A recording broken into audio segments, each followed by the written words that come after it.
Malam Al, masih kembali lagi bersama aku, Sasha, yang selalu nemenin kamu di malam hari, di saat kalian hobi yang namanya begadang karena susah untuk tidur di malam hari. Untuk mengurangi kalian bosan mau ngapain, otak-atik HP isinya cuma itu-itu aja, dengerin aku ya, meskipun cerita aku sedikit ngebosanin juga, tapi setidaknya bikin kamu ngantuk dan kamu bisa kembali tidur. Karena begadang itu memang sebenarnya tidak bagus. Oke, kembali lagi ke cerita. Aku akan bercerita soal masa aku terakhir sekolah SMK, di mana waktu itu aku bingung mau bekerja di mana. Karena aku sekolah di SMK dan sesuai dengan jurusan aku di jurusan tata busana, aku juga ingin bekerja di bidang itu. Dan kebetulan di sekolah itu ada saran dari semua guru harus semua guru itu memberi masukan kepada kita harus memilih salah satu tempat industri yang mana kita bisa bekerja setelah lulus sekolah nanti. Itu banyak banget yang dipajang di mading dan kita cari-cari di situ.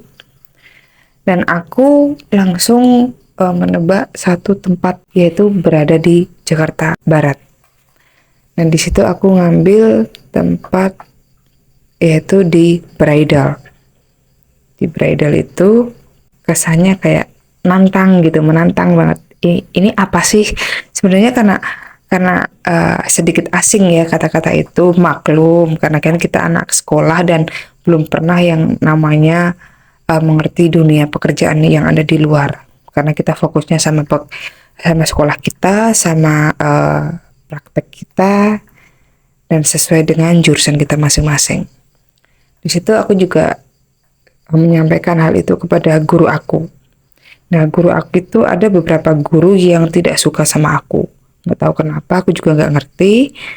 Pokoknya attitude itu selalu aku terapkan dimanapun aku berada dan dengan siapa aku berbicara. Nggak tahu kenapa, guru aku bilang, kamu kayaknya nggak usah di sana, Desya.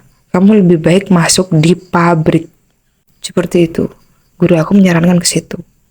Tapi aku bersikap keras untuk sesuai dengan pilihan aku. Aku pengen di bridal di daerah Jakarta Barat. Dengan aku memaksa diri aku sendiri, akhirnya guru aku mau nggak mau, oke. Akhirnya aku direkomendasikan ke tempat itu. Nah, di situ, di tempat yang sama, ada tiga perempuan yang disarankan dari pihak sekolah. Aku dan dua teman aku, namanya Uut sama satunya Maya. Akhirnya ujian kita selesai dan alhamdulillah kita lolos 100%. Selang seminggu aku langsung merantau ke Jakarta bersama teman-teman aku dan kita berangkat bareng menuju ke bridal di Jakarta Barat. Awal mula di kerja situ kita merasa asing karena di situ kebanyakan memang teman-teman banyak perantau dan kita tidak saling kenal.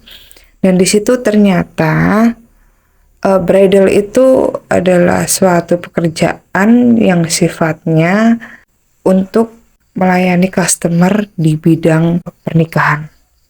Terus Natalan juga ada, terus masalah pengantin adat Jawa, adat Cina, semuanya komplit di situ, termasuk dengan penyewaan baju, terus pembuatan baju, gaun pesta, gaun apapun sesuai dengan keinginan customer.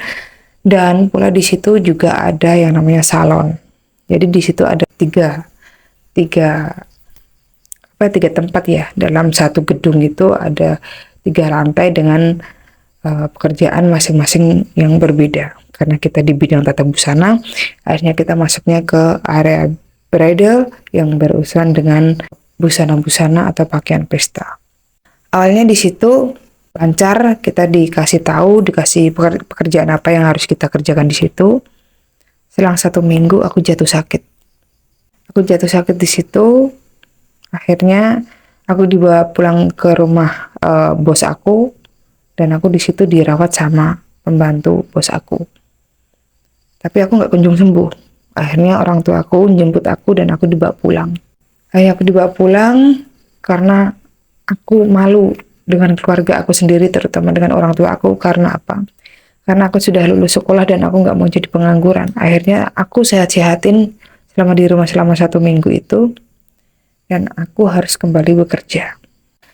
Selang 1 minggu akhirnya aku kembali lagi ke Jakarta dan aku kembali bekerja. Dan posisi aku bekerja itu adalah posisi di mana aku sedang pemulihan karena waktu itu aku kena gejala tipes.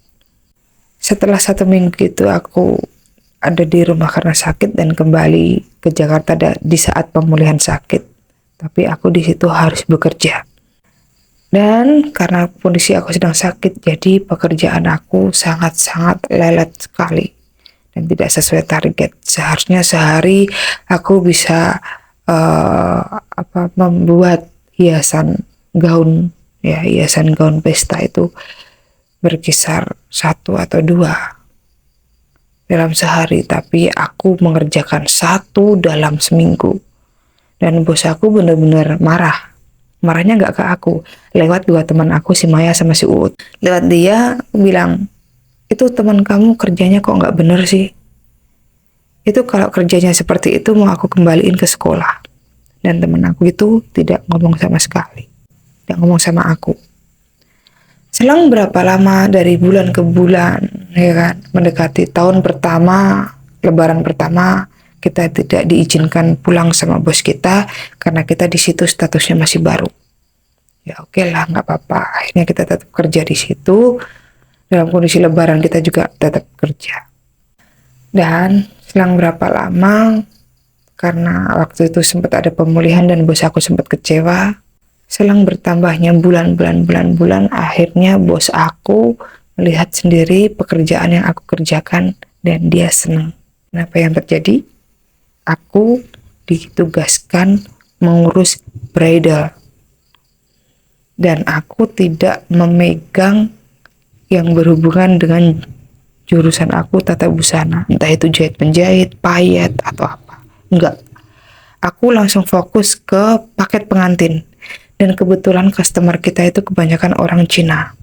Dan di situ aku pernah mendapati teman aku dengan melayani customer itu dan selalu mendapatkan ampau. Dan bos aku sempat menjelaskan ke kita kenapa Mbak itu, namanya Mbak Ratna.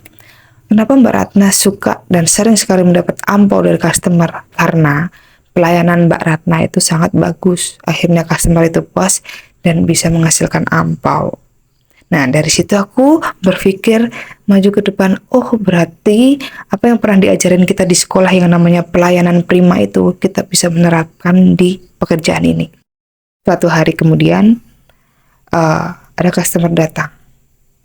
Dia tanya-tanya soal paket pengantin, apa yang berhubungan dengan gedung, apartemen, catering, paket pengantin, gaun pesta, foto priwet. Itu semua yang menghandle adalah aku. Dan karena aku hobinya ngomong dan aku suka banget ngomong, bos aku seneng dengan pelayanan aku ke customer. Nah, di situ pula bos aku mendadak bilang ke aku seperti ini. Dia karena nggak bisa panggil aku Syah, makanya bos aku manggil aku Rai karena nama lengkap aku Raisya. Dia manggil aku Rai. Rai, sini lu mau nggak makan enak? Siapa sih yang ditawarin makan enak nggak mau? Mau dong. Saya bilang sama bos aku, mau dong. Tante, kita manggil bos kita tuh tante. Mau dong tante, siapa sih yang nggak mau makan enak? Ya sudah, kalau bisa lu hari ini bisa cariin uang 20 juta dalam sehari. Dan kebetulan waktu itu di hari Sabtu Minggu. Hari Sabtu Minggu itu pasti hari rame. Di saat banyak orang yang mencari gaun pesta yang buat disewa, buat acara nikahan, atau buat acara foto prewedding dan sebagainya. Akhirnya aku mencari DP-DP dari customer-customer itu. Dan akhirnya nggak tahu dari pagi jam 8 sampai malam jam 9. Aku bisa mengumpulkan uang sebesar 25 juta. Dan bos aku seneng banget. Dia kaget. Aku hanya minta 20 juta, tapi kamu, Ray, bisa memberikan tante 25 juta. Bagus lah. Sekarang lu mau makan apa? Aku bilang, aku mau makan pizza, tante. Akhirnya bos aku memberikan aku pizza. Dan suruh ngabisin sendiri dengan 5 box pizza. Tapi aku nggak mau. Karena aku juga punya temen kan. Akhirnya aku bagi-bagi. Selang berapa lama, bos aku juga memberikan kepercayaan kepada aku buat jadi make up artist. Aku disuruh les di suatu salon namanya Johnny Andrean. Itu adalah salah satu salon yang terkenal. Tapi aku tidak mau karena takut. Takutnya karena apa? Karena biaya sudah mahal meskipun biaya dari bos aku. Tapi aku nggak mau punya banyak beban dan tanggung jawab di situ. Akhirnya aku otodidak. Aku belajar dari anak bos aku. Diajarin sehari, 2 hari, 3 hari, akhirnya aku bisa make up artist dan aku juga bisa stylist rambut dari customer. Dan yang buat uji coba adalah anak-anak yang sedang PKL di tempat kita kerja. Akhirnya aku lolos dan akhirnya juga aku diterjunkan buat make upin customer-customer di saat mereka ada acara pernikahan atau pre-wedding. Entah itu aku make up mereka atau retouch mereka. Dan otomatis dengan penambahan pekerjaan itu aku bisa mendapatkan tambahan pemasukan, tambahan uang. Ditambah lagi aku juga disuruh bos aku buat ngikutin customer aku di saat foto pre-wed, outdoor maupun indoor. Nah di situ aku juga dapat tambahan gaji dari bos aku di saat aku berada di luar perusahaan. Dan di situ juga karena pelayananku baik bagi customer aku selalu mendapatkan ampau. Dan tahu, ampau terkecil yang aku dapatkan adalah 50.000 dan ampau terbesar yang aku dapatkan adalah 250.000. Banyak. Ya. Jadi tadinya aku nggak ngerti bahasa Cina yang namanya uang. Yang tadinya 50.000 itu adalah 100.000 itu adalah cepet, pek go, no pek go.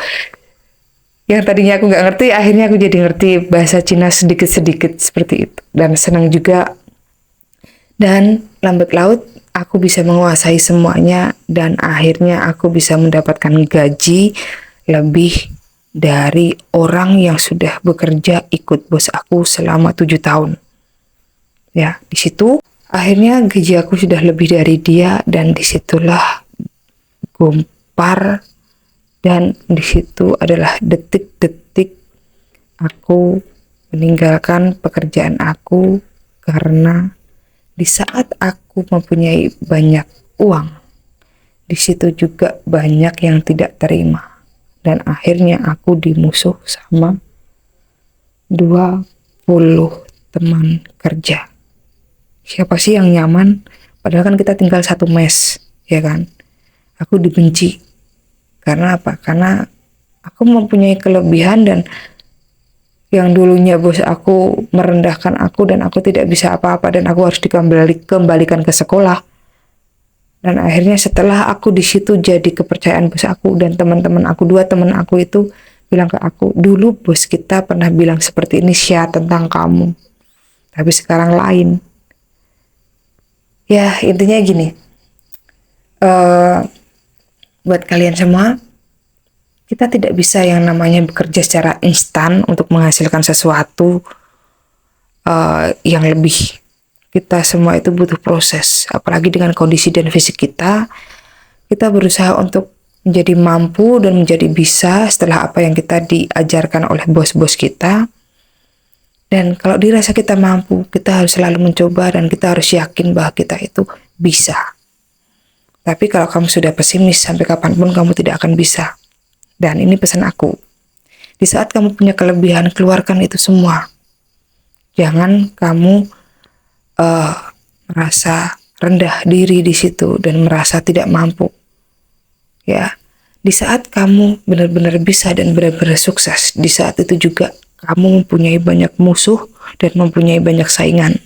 Kamu tidak perlu marah dan kamu tidak perlu kecewa karena kamu bisa membuktikan bahwa kamu bisa dan kamu tidak akan pernah takut akan kegagalan. Ya, jadi buat kalian Semoga sukses selalu apapun yang diajarin oleh atasan kita. Berusahalah untuk menjadi yang lebih baik biar bisa jadi kepercayaan. Oke? Buat kalian, semangat untuk mencobanya. Terima kasih. Selamat malam.